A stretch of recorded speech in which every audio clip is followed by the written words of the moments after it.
حضرت ابو بکر صدیق نے اما فاطمہ کو باغ فدق کیوں نہیں دیا تھا؟ وہ تو وارث تھی. خدا کے بندے، اما فاطمہ رضی اللہ تعالی عنہ نے سوال کیا تو آپ اس جواب کو پورا سمجھیں تو بات فائنل ہو جائے گی. حضرت ابو بکر صدیق نے جواب میں فرمایا کہ بیٹی فاطمہ، آپ کے والد نے فیصلہ دیا تھا، آپ اپنے خاوند حضرت علی سے پوچھیں، چچا حضرت عباس رضی اللہ تعالیٰ عنہ سے پوچھ لیں. حضرت رسول اللہ کا فیصلہ ہے کہ وراثت انبیاء کی تقسیم نہیں ہوتی. تو آپ بتائیں، آپ کو حصہ دوں، حضور کا فیصلہ توڑ دوں؟ تو اماں نے کہا کہ مجھے حضور کا فیصلہ قبول ہے، آپ توڑے نہیں. تو بات فائنل ہو گئی.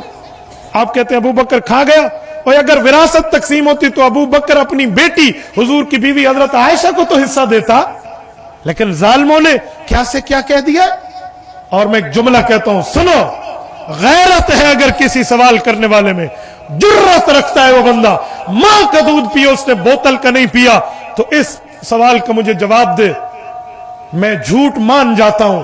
ابو بکر، عمر، عثمان کھا گئے تھے حق. جب حضرت علی کا دور آیا تو باغ فدق کی زمین قائم تھی، اس پر دریا نہیں آیا تھا. تو حضرت علی نے وہ زمین اپنے بچوں کے نام کیوں نہیں کی تھی؟ آؤ ماں کا حصہ ہے، لے لو. حضرت علی نے کیوں نہیں کی تھی؟ تو پھر یا ابو بکر کے فیصلے کو علی نے مانا ہے تو پھر حضرت علی المرتضی رضی اللہ عنہ پہ حرف آئے گا. حضرت ابو بکر کو غاصب کہنے والوں، شرم اور حیا کی بات کرنی چاہیے. اور حضرت فاطمہ الزہرا رضی اللہ عنہا جب وفات پا رہی تھی تو ان کی آخری خدمت ابو بکر کی بیوی اسما بنت امیس رضی اللہ عنہا نے کی ہے. اگر وہ ظالم کی اور غاصب کی بیوی ہوتی تو اما فاطمہ کہتی، اٹھ جا اٹھ جا، میں تیرے ہاتھ کی خدمت نہیں لیتی، تو میرے حق غصب کرنے والے کی بیوی ہے. جی نہیں، اما فاطمہ نے اس سے قبول کیا. اور ابو بکر صدیق نے اما فاطمہ کا جنازہ پڑھایا ہے علی المرتضی رضی اللہ عنہ کے حکم پہ. کیا علی کو نہیں دکھتا؟ کیا حسن کو نہیں دکھتا؟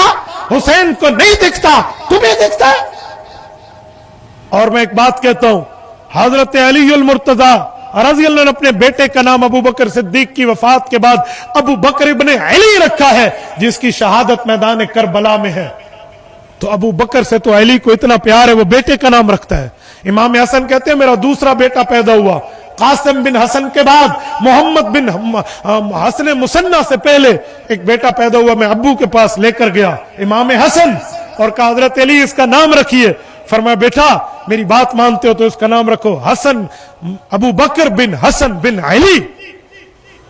یہ بھی کربلا کا شہید ہے، 72 تنوں میں شامل ہے. ظالمو، جھوٹ بولتے ہو ابو بکر صدیق کی ذات اقدس پہ کہ یہ حق کھا گیا تھا. علی المرتضی کا خاندان حضرت ابو بکر صدیق کا قدردان نظر آتا ہے اور تم اس پہ ظلم کرتے ہو. کل قیامت میں حضرت علی کو کیا منہ دکھاؤ گے؟ میں بہت حیران ہوں، ان کی دشمنی ہے حضرت علی المرتضی سے بھی. یہ اس کا اظہار یوں کرتے ہیں کہ ابو بکر کے خلاف بولے، وہی فیصلہ حضرت علی نے برقرار رکھا تو حضرت علی کے خلاف بھی ہو جائے گا. شرم نہیں آتی ان کو، خواہ مخواہ سے اعتراض اٹھا کر بیٹھے ہیں. ابو بکر صدیق رضی اللہ تعالی عنہ کا اگر سچ مشکوک ہے نا تو اس دھرتی پہ سچا پھر امت میں کوئی نہیں ہے، اگر ابو بکر بھی سچا نہیں ہے. اور میں ایک جملہ کہتا ہوں، ان ظالموں کو کہتا ہوں جو ابو بکر پہ بولتے ہیں، گھر آئے مہمان کی قدر ابو بکر سے سیکھو. نہیں سمجھے میں سمجھاتا ہوں. اور ظالموں، ابو بکر رضی اللہ عنہ کے دروازے پہ جب آقا انعامدار چل کے گئے تھے، ابو بکر نے تن، من، دھن، آل، اولاد، جان، مال، وقت لگا دیا، ایڑی پر ڈنگ پہ ڈنگ سہے، پیغمبر کے ساتھ غار میں پیغمبر کی نگرانی کی، بیٹی اسما کے چہرے پہ تھپڑ برداشت کیے، عبداللہ بیٹے کو نگرانی پہ لگایا، عامر بن فہیرہ غلام کو دودھ بھیجنے کے لیے بلایا، اپنے والد کے پیسے سارے اٹھائے، صرف خرچ کے دیے کہ میرا بیٹا آپ کا پوتا کما کے دے گا، حضور پہ لگا دیے. ابو بکر نے اس نے گھر آئے مہمان کی یوں قدر کی ہے. اور ظالمو، تم نے خط لکھ کے امام حسین کو کربلا بلایا تھا، پھر اسی خط کے لکھے ہوئے ہاتھوں میں تلواریں پکڑی تھی، اسی ہاتھوں میں تم نے نیزے پکڑے تھے، اسی ہاتھوں میں تم نے تیر و تفنگ پکڑ کے نواسہ رسول پہ حملہ آور ہوئے تھے. کربلا کی دھرتی پہ اس کا خون بہا تھا، کربلا کی دھرتی پہ حضرت حسین کی آل اولاد کو ذبح کیا تھا. یہاں آل رسول کے